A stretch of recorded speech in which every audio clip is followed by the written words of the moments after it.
capres dari 03. Orangnya tinggi, rambutnya berwarna. Dia maju dari partai Banteng Merah. Katanya si dia petugasnya. Ada-ada aja orang-orang sekarang, banyak yang sudah kena gangguan gara-gara mendukung Anies Baswedan sambil teriak-teriak curang. Udah tahu dia keturunan Yaman, cuma bisa omon-omon doang. Pengen jadi seorang majikan, jualannya perubahan.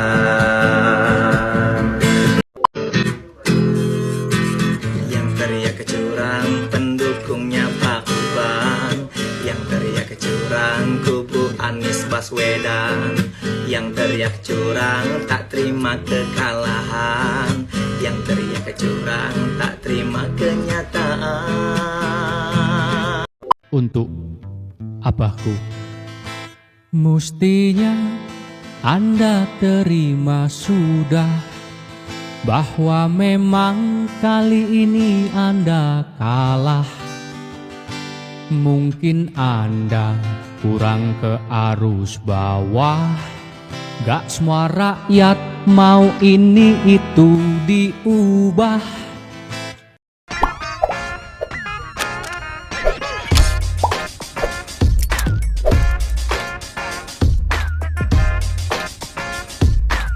Baik sahabat sekalian, jumpa lagi bersama saya di channel ini, di mana pada kesempatan video kali ini saya akan mereaksi beberapa buah video terkait dengan Capres Anies Baswedan dan juga Ganjar Pranowo.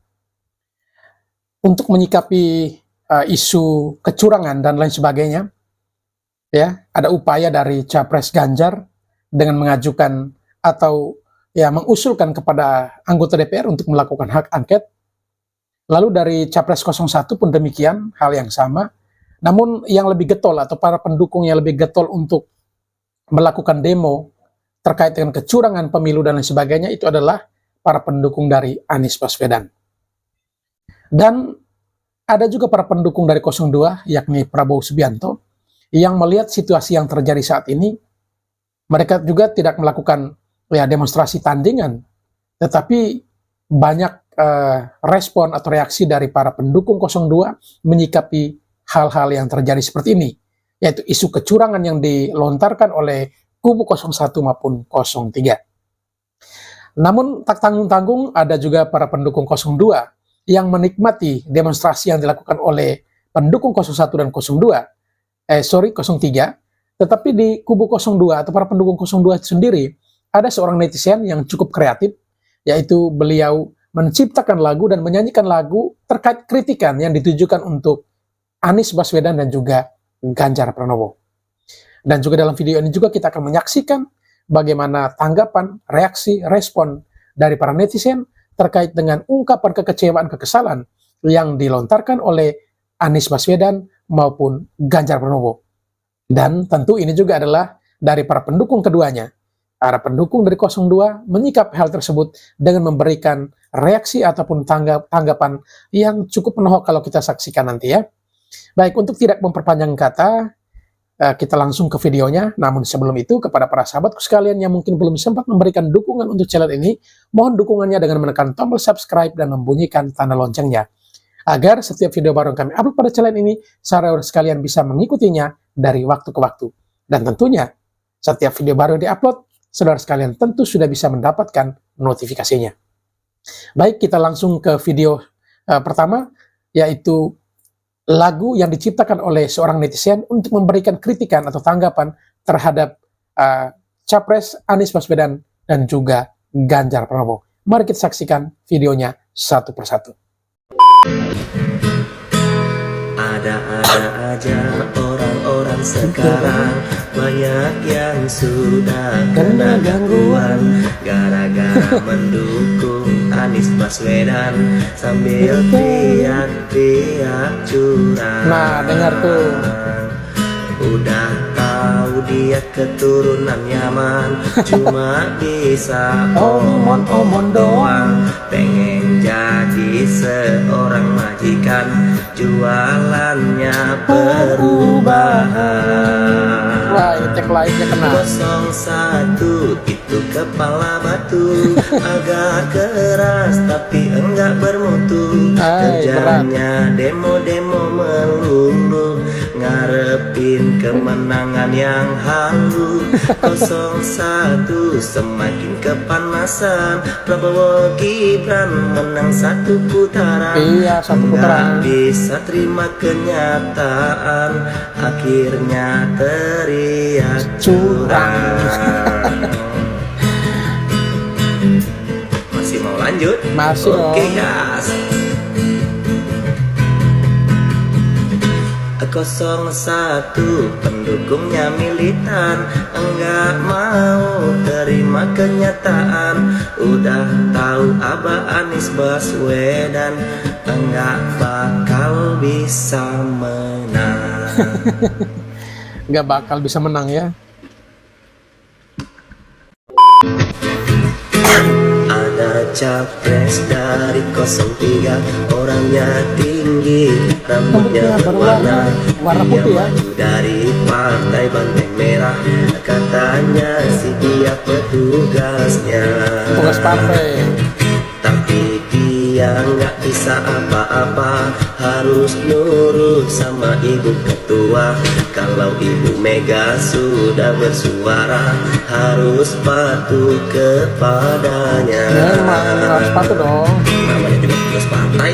Ganjar Pranowo harusnya legowo, hasil suara yang menang Pak Bowo. Rakyat lebih memilih Pak Bowo, kenapa Pak Ganjar enggak percaya? Kenapa tidak percaya? Kenapa ya Pak Ganjar enggak percaya? Hah? Kamu Lanjut. percaya enggak suara aku segitu? Rasanya agak anomali ya. Iya, anomali. Percaya enggak kamu suara aku segitu? Kalau aku sih percaya Pak. Kenapa Pak? Hah? Kira-kira kenapa? Kenapa ya? Lanjut lagunya. Gara-gara bapak nyindir-nyindir, wajar bila suaranya tercungkir. Kita lihat di debat terakhir, visi misinya cuma nyinyir-nyinyir. Iya, visi misinya nyinyir doang.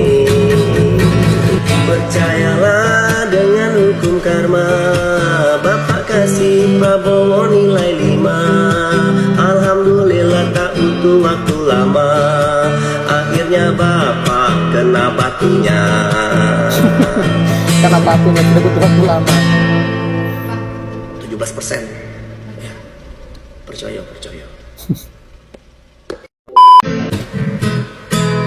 Ada-ada aja orang-orang sekarang, Iya, banyak goyang. yang sudah kena Buat abut gangguan omong doang ya. gara-gara mendukung Anies Baswedan sambil teriak-teriak curang.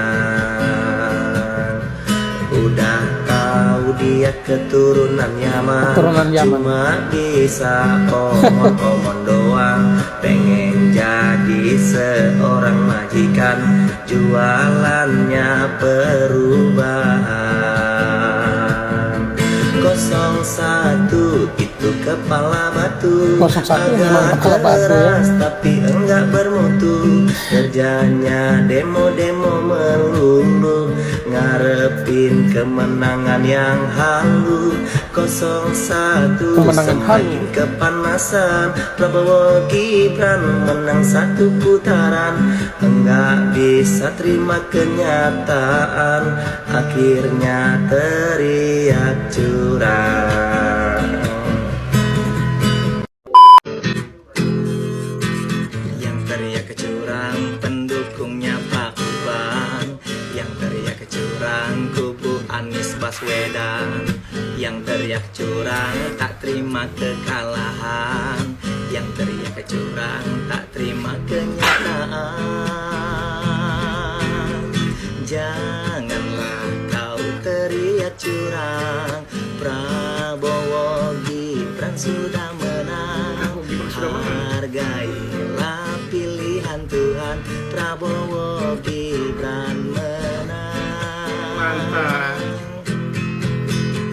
Namanya juga perlombaan, ada kalah, ada yang Iya dong. menang. Kita dukung Prabowo Gibran, pemimpin masa depan. Yeay. Kita dukung Prabowo Gibran, pemimpin Masa depan ya, pemimpin masa depan. Yes. Sip lagunya. Makasih Bang. Salam hormat, Jenderal. Untuk abahku.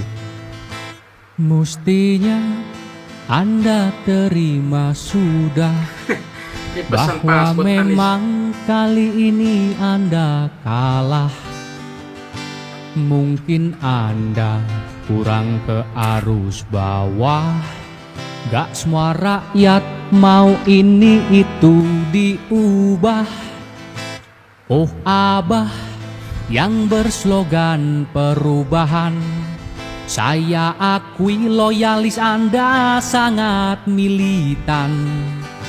Begitu menggebu teriak kecurangan, silahkan saja, mari kita buktikan. Oh pemberi nilai 11 dari 100, apa DKI Anda pimpin tanpa minus? Giliran rakyat berikan nilai serius, mimpi Anda jadi presiden juga pupus. Pupus harapan ya. Pemilu ini sudah game over. Iya, sudah Tak selesai. perlu lagi alasan muter-muter. Pengusung Anda juga gak kalah pinter. Pelan-pelan juga akan angkat koper. Ya lempar handuk Satu sudah. hal yang tidak kalah penting. Kalau tidak percaya dengan sampel, jangan periksa darah lagi di lab.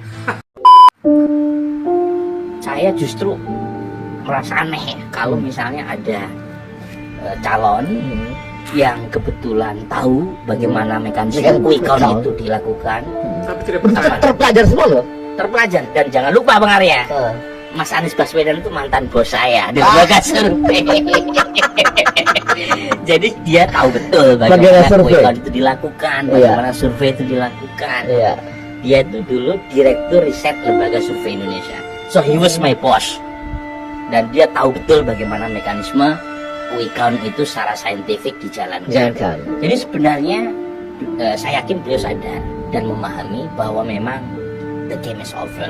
Tapi mungkin karena beliau pengen menyantuni ya, perasaan dari para pendukungnya di depan publik, dia belum mengatakan kalah. Kemarin sebelum pemilu, semangat Pak Ganjar dan Pak Anies itu luar biasa. Lalu Merasa sekarang sok pintar dan merasa sok akan menjadi presiden. Tetapi sesudah pemilu, semangat mereka itu melempem. Kalau Pak Ganjar saat ini sibuk mengajukan hak angket. Kalau Pak Anies sibuk juga menyuarakan bahwa pemilu ini banyak kecurangan. Tapi walaupun kalian teriak-teriak kayak apapun, rakyat Indonesia sudah banyak yang tahu kok. Sudah banyak yang paham kalau kalian semua itu ambisi untuk menjadi presiden. Kalau Pak Ganjar memang betul ambisi. Kalau seumpama tidak menjadi presiden, yang ditakutkan nanti itu diperiksa KPK. Kalau Pak Anies ambisinya jelas. Seumpama tidak menjadi presiden, membayar hutang-hutangnya itu pakai apa? utangnya bayar. Sedangkan Pak Anies sendiri sekarang ini sibuk live di TikTok, juga sibuk live di snack video untuk mencari saweran. Barangkali bisa nyicil utang-utangnya kawan. Besok ngabuburit kita kumpul jam Ganjar lewat Jam Ganjar lewat Anies. jam Ganjar berapa maksudnya 16%, 16 lewat Anies berarti 24. 16 jam 4 sore lawan 24. Kalian emang kreatif kali ya. Aku aja gak kepikiran jam Ganjar lewatan. Berarti jam 16 Kalian jangan lah lewat ngejulit 24 Pak ya. Ganjar Pak Anies terus, kasihan lah weh.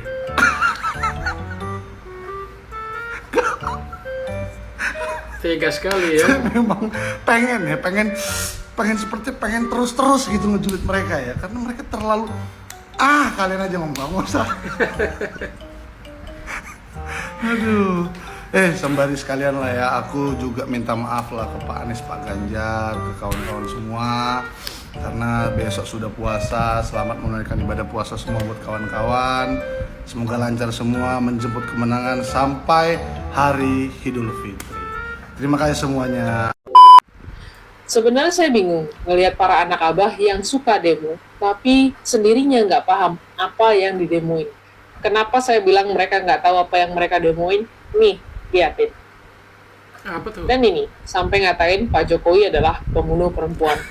Padahal mereka nggak sadar bahwa Pak Jokowi itu udah ngesahkan UU TPKS di 2022. Ini berita lengkapnya. Undang-Undang Tindak Pidana Kekerasan Seksual atau UU TPKS telah resmi disahkan Presiden Joko Widodo.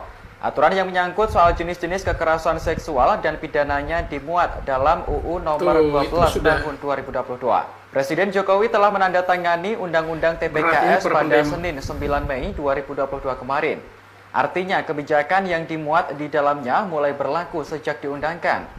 Dikutip dari Kompas.com, Undang-Undang TPKS menjabarkan secara detail jenis-jenis kekerasan seksual yang dapat dikenakan pidana. Satu di antaranya adalah pemaksaan perkawinan atau pernikahan. Ketentuan pidana bagi pelaku pemaksaan perkawinan tertuang di dalam pasal 10 ayat 1. Pidana bagi orang yang melakukan pemaksaan perkawinan adalah penjara paling lama 9 tahun dan denda maksimal 200 juta rupiah. Lumayan 9 tahun. Dalam pasal 10 ayat 2 juga dijelaskan secara rinci tindakan yang tergolong pemaksaan perkawinan, termasuk perkawinan anak, pemaksaan perkawinan dengan mengatasnamakan praktik budaya, serta pemaksaan perkawinan korban dengan pelaku pemerkosaan. Selain pemaksaan perkawinan, ada sejumlah tindakan lain yang juga tergolong kekerasan seksual. Penjabarannya tertuang dalam pasal 4 ayat 1 Undang-Undang TPKS. Di antaranya pelecehan seksual non-fisik, pelecehan seksual fisik, pemaksaan kontrasepsi, hingga pemaksaan sterilisasi. Kemudian pemaksaan perkawinan, penyiksaan seksual, eksploitasi seksual, perbudakan seksual, hingga kekerasan seksual berbasis elektronik. Pemerintah yang menangani RUU Tindak Pidana Kekerasan Seksual untuk segera menyiapkan daftar inventarisasi masalah terhadap draft RUU yang sedang disiapkan oleh DPR RI, sehingga proses pembahasan bersama nanti lebih cepat, masuk ke pokok-pokok substansi untuk memberikan kepastian hukum, serta menjamin perlindungan bagi korban kekerasan seksual. Saya berharap RUU Tindak Pidana Kekerasan Seksual ini segera disahkan, sehingga dapat memberikan perlindungan secara maksimal bagi korban kekerasan seksual di tanah air. Kayaknya udah jelas ya, dengan adanya Undang-Undang TPKS itu, pemerintah benar-benar berusaha untuk mencegah yang namanya kekerasan pada perempuan. Sekarang apakah masih layak dikatakan Pak Jokowi adalah pembunuh perempuan? Siapa sih yang dibunuh? Dan lihat nih yang satu ini lagi. Kekerasan dirayakan, kesetaraan ditertawakan. Siapa yang menertawakan kesetaraan? Dan kabinet made in Jepara. Coba deh kamu lihat berita yang saya kutip ini. Nih, bacain baik-baik. Bagaimana beberapa menterinya Pak Jokowi adalah wanita-wanita hebat yang sampai sekarang masih bergabung di dalam kabinet Pak Jokowi. Kurang setaraan. Ini yang menurut saya agak lucu ya, kayak pinpoint kesalahan kepada Pak Jokowi gitu loh. When people think they can hurt me, I survive as Indonesian woman in Jokowi regime. Sekarang saya tanya, emang kamu diapain sih di zamannya Pak Jokowi? Emang kamu itu diapain sama Pak Jokowi? Intinya kamu bisa demo bebas-bebas aja. Ini bahkan lihat, anak siapa yang ikut demo, nggak diapa-apain sama Pak Jokowi. Coba lihat yang ini. Ini mau ujung-ujungnya balik lagi ke sini, nggak terima masalah cawapres di sebelah kemarin. Capek deh. As a woman, we need to be strong and not depends on others. We need to stand by ourselves. And as a woman, we cannot blame someone for the mistakes they are not making. Sebagai perempuan kita harus kuat dan kita tidak boleh bergantung pada orang lain. Kita harus berdiri di atas kaki kita sendiri. Dan sebagai perempuan kita nggak boleh nyalahin orang lain untuk kesalahan yang mereka nggak buat. Ternyata ada putaran kedua gimana? Kalau ternyata hasilnya putaran kedua. Kepada yang terhormat Bapak Anies Baswedan beserta Mas Tom Lembong ya. Ini gimana ya sih Pak ceritanya ada putaran kedua? Mimpi itu. Kedua orang di dalam video ini ada lulusan Amerika loh. Ya, di mana metode quick count itu selalu dipakai di Pilpres di Amerika. Terus Anda sebagai lulusan Amerika nggak mempercayai hasil quick count. Ya, sama satu lagi Pak yang paling penting, Bapak ini pernah menjadi direktur lembaga survei. Ya, semua masyarakat udah tahu ada jejak digitalnya. Terus sekarang kemana Caimin Pak? Kok Mas Tom Lembong yang nemenin Wapres Bapak kemana? Wapres Bapak sibuk ya ngurusin suara PKB di Pileg, ya kan? Daripada Bapak sibuk gak terima hasil Pilpres ya 2024, mendingan Bapak siap-siap jadi calon gubernur lagi. Bisa aja di Jawa Barat atau bisa aja di Sumatera Barat sama Aceh. Kan suara Bapak di 2 provinsi tersebut agak lumayan ya Pak, menang lah di Aceh dan Sumbar.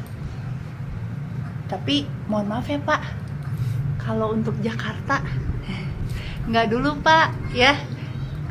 Saya warga Jakarta ingin punya figur baru ya, figur yang menyatukan warga Jakarta, bukan yang memecah belah warga Jakarta Pak ya Pak ya. Jadi ya sudahlah Pak ya, kalau saya bilang sebagai tokoh nasional dan mantan Capres 2024 dan mantan gubernur ya Bapak lebih baik legowo lah. Kita memajukan NKRI. Kalau Bapak mau jadi oposisi silakan, ya kan? Kita berterima kasih ketika ada oposisi yang mengkritik pemerintahan Pak Prabowo dan Mas Gibran.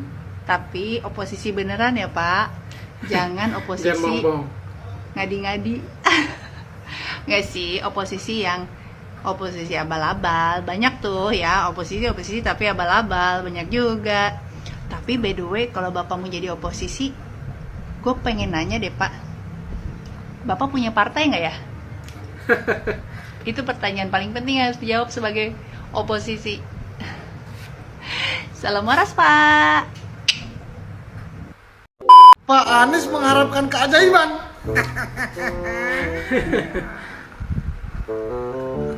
Dan Bapak sekarang ini membawa perubahan dan istilahnya belum ada kepastian apakah Bapak akan tetap menjadi oposisi dan seperti apa, itu bagaimana sih Pak kepastian? Kalau ternyata hasilnya berubah gimana? Kok berubah? Kalau ternyata ada putaran kedua gimana? Aneh-aneh. Kalau ternyata hasil berbeda gimana? Pak Anies ya. Saya bingung ya Pak Anies Pak. Kok Bapak bisa ngomong selucu itu? Hah? Kalau hasilnya berubah gimana? Kalau ternyata 2 putaran gimana? Bapak maunya berapa putaran? 5, 10, 50 putaran? Pokoknya sampai menang. Berputar-putar. Atau saya sarankan Bapak bawa keluarga ke Ancol, main biang lala, biar berputar-putar, atau kora-kora tuh. Pak Anies, bangun Pak Anies ya. Sampai hari ini sudah belasan KPUD provinsi ya di semua daerah yang mengumumkan bahwa Pak Prabowo dan Mas Gibran menang hampir di semua daerah. Bayangkan, terkhusus di DKI Jakarta paling menyedihkan, KPUD provinsi DKI Jakarta telah mengumumkan nih beritanya. Ya, Pak Prabowo dan Mas Gibran unggul. Bayangkan Pak Prabowo dan Mas Gibran suaranya 2.692.000 sekian. Pak Anies 2.653.000 sekian. Bayangkan selisihnya 38.000, banyak banget. Terus dia gubernur 5 tahun di DKI Jakarta, ngapain aja? Tidur, main TikTok. Kok bisa kalah dari Pak Prabowo dan Mas Gibran, Pak Anies ini? Hah? Pak Ganjar apalagi suaranya cuma 1 jutaan orang. Aduh, kasihan ya. Terus sekarang PD kali 2 putaran. Saran saya Pak Anies dan Pak Ganjar bareng-bareng ke Ancol main biang lala biar muter-muter. Gimana menurut kalian kalau Ancol? Terus di kolom komentar. Gimana? Kalau ternyata hasil berbeda gimana? Jadi kita tunggu. Hanya untuk menjawab pertanyaannya Pak Anies nih, kalau ada putaran kedua gimana? Ya nggak gimana-gimana Pak, dijalanin aja putaran keduanya. Dan kalau tadi Pak Anies juga sempat bertanya, kalau misalnya hasilnya berbeda gimana? Ya nggak gimana Pak, diterima aja hasil rekapitulasinya KPU. Kita mah berjiwa besar kalau misalnya kenyataannya seperti itu. Nggak kayak yang koar-koar padahal udah kalah. Ya lagi pula ya Pak, inget-inget deh, sekarang udah tanggal 13, rekapitulasi dari KPU sudah hampir 100%. Dan sadar diri coba Pak, suaranya Bapak cuma masuk berapa persen daripada total suara?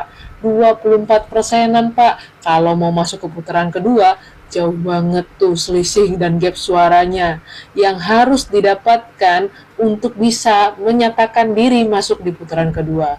Lagi pula kalau memang Bapak mau menunggu hasil real count dari KPU tanggal 20, ya udah, nggak apa-apa, tunggu aja. Tapi nanti jangan tantrum ya Pak, tanggal 20 kalau misalnya hasilnya Bapak tetap kalah dan nggak masuk ke putaran kedua. Misalnya sekarang 02 secara quick count, kemudian real count juga unggul, saya lebih percaya bahwa itu kebesaran dari Yang Maha Kuasa. Ya, jadi bukan disulap itu.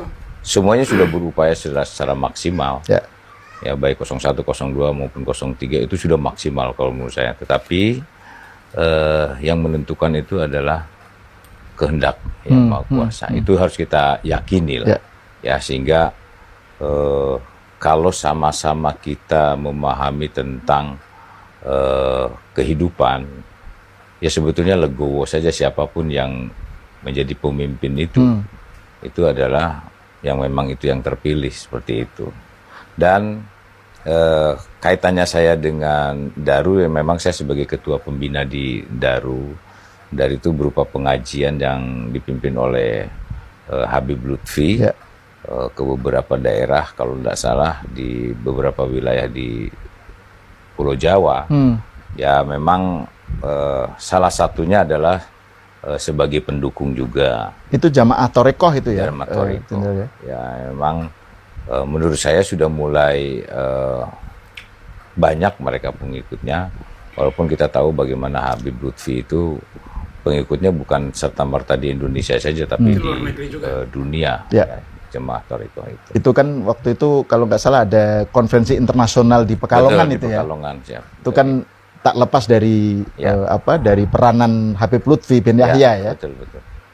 Nah itu Bapak sekarang ini membawa perubahan dan istilahnya belum ada kepastian apakah Bapak akan tetap menjadi oposisi dan seperti apa, itu bagaimana sih Bapak pastian? Kalau ternyata hasilnya berubah gimana? Kalau ternyata ada putaran kedua gimana? Kalau ternyata ada hasil berbeda gimana? Jadi kita tunggu sampai tanggal 20. Baru kemudian nanti kita akan sampaikan. Tapi saya berpesan tadi, benar, bahwa di dalam proses pemilu itu akan ada selalu yang menang berada di pemerintahan, yang tidak berada di luar pemerintahan. Saya pegang prinsip itu aja. Prinsipnya yang dipegang. Bila menang berada di dalam pemerintahan, bila tidak menang maka berada di luar pemerintahan, dan dua-duanya sama-sama penting. Saya pernah katakan bukan di debat pertama, saya bilang bahwa jangan sampai kita tidak tahan berada di posisi oposisi.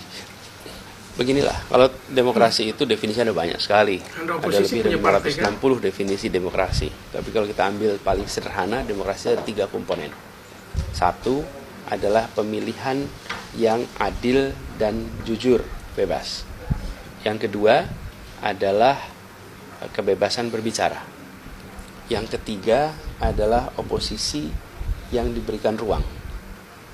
Maka kalau kita lihat nih, nomor 1 tentang kebebasan berbicara. Teman-teman merasakan nggak ada perubahan kebebasan berbicara berapa tahun ini? Iya, menurun.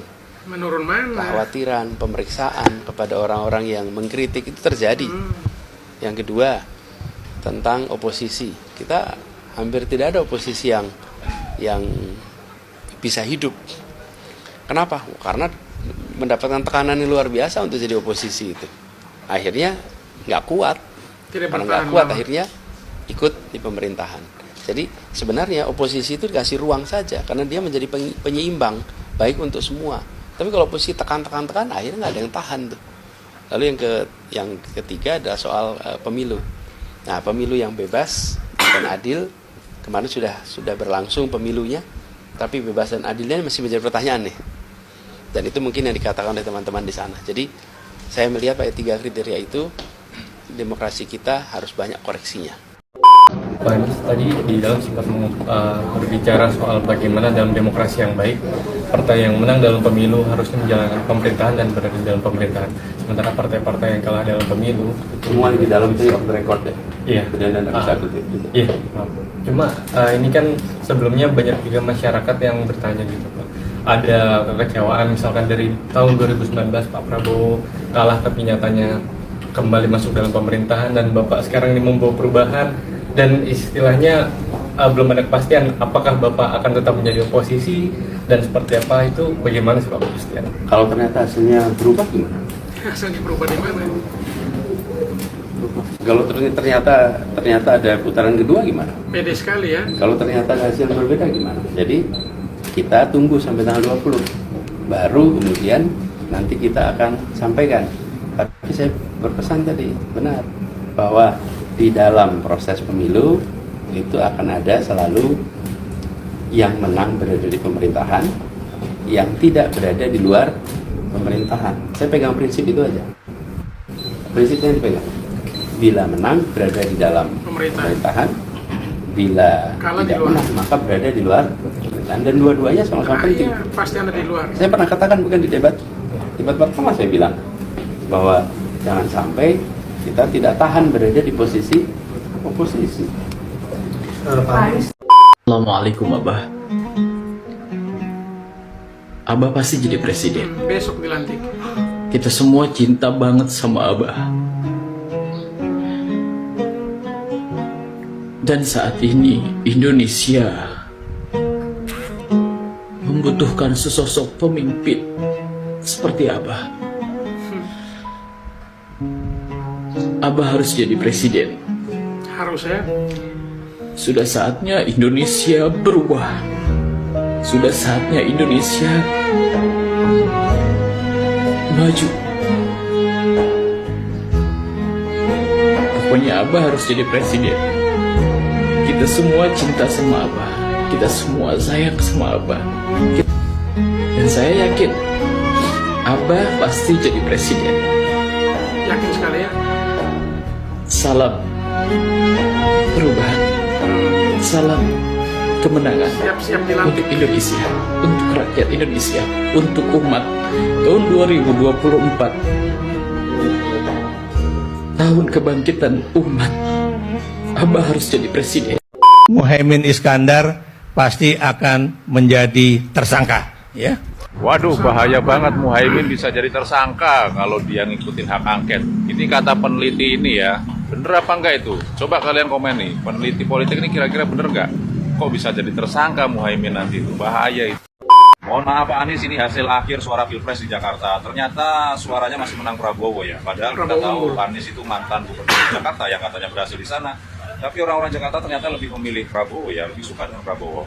Katanya sudah berhasil di Jakarta, tapi kok pilih Prabowo sih? Gimana menurut lu? Kenapa Anies bisa kalah di Jakarta? Coba komen. Kalian pernah nggak sih nemu orang yang kerjaannya tuh ngejelekin pemerintah melulu? Oh banyak. Pasti ada kan? Nah, orang-orang kayak gini tuh biasanya merasa dirinya tuh keren. Bahkan merasa dirinya tuh pinter, ya kan?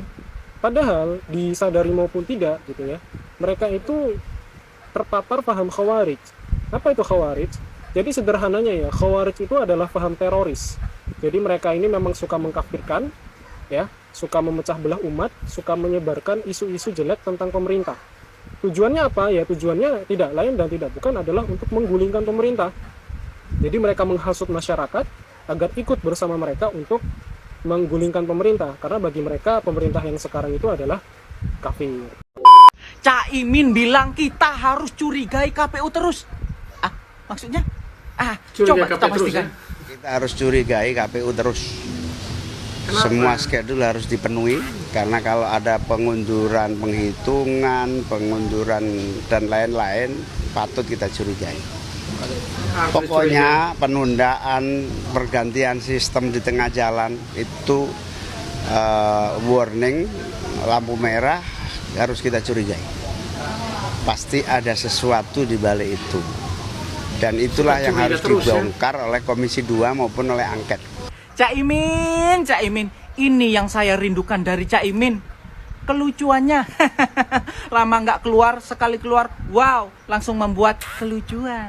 Ini yang saya suka, ini yang saya rindukan. Cak, kenapa Cak Imin curiga sama KPU? Karena Anies Muhaimin kalah ya? Kalau curiga soal pilpres, kenapa tidak curiga juga soal pileg? Cak Imin itu 5 besar loh hasil pileknya. PKB dapat 10,5% lebih. Kok tidak dicurigai kalau itu? Ayo, Cak Imin harus konsisten.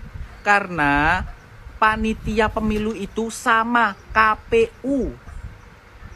Pilpres KPU, pileg juga KPU, pileg bukan KPI. Kalau curiga itu harus adil. Jangan pilih-pilih, ya kan? Cak Imin jangan gitulah. Semakin menunjukkan kalau Cak Imin itu lucu, menghibur, imut. Oh ya, besok kan sudah puasa. Saya mengucapkan selamat puasa untuk Cak Imin ya. Dan jangan membuat sesuatu yang lucu-lucu lagi lah. Nanti saya ndak tega mau merosting karena puasa. Kasihan ya. Saya takut Dosa ya. Selamat berpuasa Cak Imin. Assalamualaikum. Jangan kan yang jual mobil, yang jual agama kemarin aja kalah. Demi caleg ya. Siapa yang kemarin kampanye jual agama tapi kalah? Ayo, Pilpres jual agama tapi kalah. Ada yang tahu? Silakan komen. Saroni sebut Kaisang akan jadi cagup DKI Jakarta. Wede. Seru. Dan jika misalnya Anies nyagup lagi di Jakarta, ya, kemarin saingan sama kakaknya, sekarang sama adeknya. Belum lagi ada RK di sana. Dan Bung Hatta hari ini kondisinya tidak sedang baik-baik saja. Hajat hidup orang banyak yang harusnya dikelola, memanfaatkan sumber daya alam, hari ini dimanfaatkan oleh sebagian. Integritas yang Bung Hatta tunjukkan hari ini menjadi barang mewah yang susah dicari. Bung Hatta memberikan kita keteladanan. Insya Allah jadi inspirasi. Takdir Tuhan itu ada di tanggal 20. Jangan GR dulu. Jangan GR ya. Sudah menentukan sikap berada di dalam pemerintahan apa di luar pemerintahan? Oh, yang menang aja belum tahu siapa. Kok bergabung ke siapa? Karena kalau kita yang menang, kita bergabung ke siapa? Ya pasti kita dengan pemerintah. Nah, kita tunggu saja keputusan resmi KPU tanggal 20 siapa pemenangnya. Karena di situ akan ada takdirnya. Takdir Tuhan itu ada di tanggal 20. Jangan GR dulu. Jangan mendahului. Jangan-jangan kita yang menjadi pemerintah. Terus kalau ternyata kau kalah lagi, terus ulang lagi, kalah lagi, ulang lagi, kalah lagi, ulang lagi, diulang terus sampai kau menang, sampai kita muak, sampai juga bulu kakiku ini beruban. Bisa nggak sih terima kenyataan kalau kau tuh kalah? Ya, kalau di TPS kau kalah, di TPU kau menang. Udah gitu aja. Apa-apa semua mau diulang, semua mau diulang, semua mau diulang sampai kau menang. Hah? Ke Konoha sana kau, ke Konoha. Kalau nggak ke hutan sana, di hutan sana belum ada presiden, cuma ada raja hutan. Sana. Bising kali ku tengok, kayak nggak bisa terima kenyataan. Maksa kali ku tengok, haus kali rupanya, pengen kali rupanya duduk di situ biar ku buatkan kursinya. Anak abah dan baterai 16%, kalian dengarkan ini biar kalian tidak halu berkepanjangan. Pengamat, semua persyaratan menang satu putaran sudah dipenuhi Prabowo Gibran. Direktur Eksekutif Indonesia Political Review IPR Ujang Komarudin mengatakan pasangan Capres dan Cawapres nomor urut 2 Prabowo Subianto dan Gibran sudah memenuhi syarat untuk dinyatakan menang Pilpres 2024 satu putaran. Menurut Ujang, Prabowo udah menang di 19 provinsi dan mencatatkan perolehan suara di atas 50%. Ujang melihat hasil rekapitulasi berjenjang yang dilakukan KPU sampai saat ini memperlihatkan hasil yang tidak jauh beda dengan quick count atau hitung cepat yang dilakukan berbagai lembaga survei. Selain itu, real count yang terpampang di laman resmi KPU juga menunjukkan Prabowo Gibran menang dengan perolehan suara di atas 50%. Waktu telah berlalu dan masa pun telah pergi. Tetapi Oktober nanti Prabowo Gibran presidennya. Jelas. Salam dari Ko Prabu. Yang suka video saya silahkan follow dan tinggalkan komentar. Hanya pemilu sekarang yang membawa identitas agama, suku, ras. Contoh 01 emang iya. 01 ini paling banyak sekali ini bawa-bawa agama, suku, ras, ya kan. Masing berseliweran itu video-videonya itu, jangan dibilang fitnah. Masing berseliweran. Kalau tidak memilih Anies, dipertanyakan keislamannya. Ada juga tuh seorang ahli agama tuh. Ngomong apa tuh, lupa lagi saya tuh. Tapi ada tuh videonya. Ada juga satu konten kreator lagi tuh yang perempuan-perempuan yang bawa suku. Orang Sunda mah udah pilih Anies, aduh itu tuh udah kena pasal itu. Udah bawa suku. Tapi nggak begitu Prabowo tuh. Prabowo cinta semuanya, nggak pedulikan nomor. Ya kan? 01, 02, 03 semua tuh Prabowo cinta. Kalau Prabowo jahat udah dilaporin, udah banyak kita masuk penjara. Apalagi ngata-ngatain dia pincang. Udah ngandang gitu sekarang, tapi enggak. Karena Prabowo tuh tidak ingin negara ini tuh tambah bergejolak tuh sama ulah-ulah oknum ketiga yang menolak hilirisasi tuh. Ya kan? Kita ini lagi perang nih sama Eropa ini, jadi jangan diperumit. Kalau bagi Prabowo ya, yang demo-demo kemarin itu dianggap receh sama dia tuh. Yang penting dia tuh selalu menjaga kesatuan, gak bikin negara ini tambah bergejolak. Karena kalau negara udah bergejolak, rakyat juga yang jadi korban. Susah cari makan tuh, pikirin ke situ. Hei marane, gerak areling, entong hayo demo. Tinggal tunggu aja hasil KPU beres Lin. Hah? Nanti kita hargain presiden yang ada. 5 tahun ke depan kita punya pilihan masing-masing lagi. Teman saya aja nih, pendukung Ganjar, ada lagi teman saya pendukung Anies. Sekarang saya bikin video, di like sama dia, kemarin mah gak pernah di like. Berarti apa? Dia udah insaf, dia udah kembali ke jalan yang benar. Udahlah kita hargain aja KPU. Begitu kan, kemarin mah dia gak pernah nge-like bos. Sekarang mah dia nge-like kalau saya bikin video tuh. Itu karena kenapa? Karena mereka udah legowo seperti itu. Udahlah. Ya kan? Jaga persatuan, jangan pada lupa ngopi. NKRI harga mati.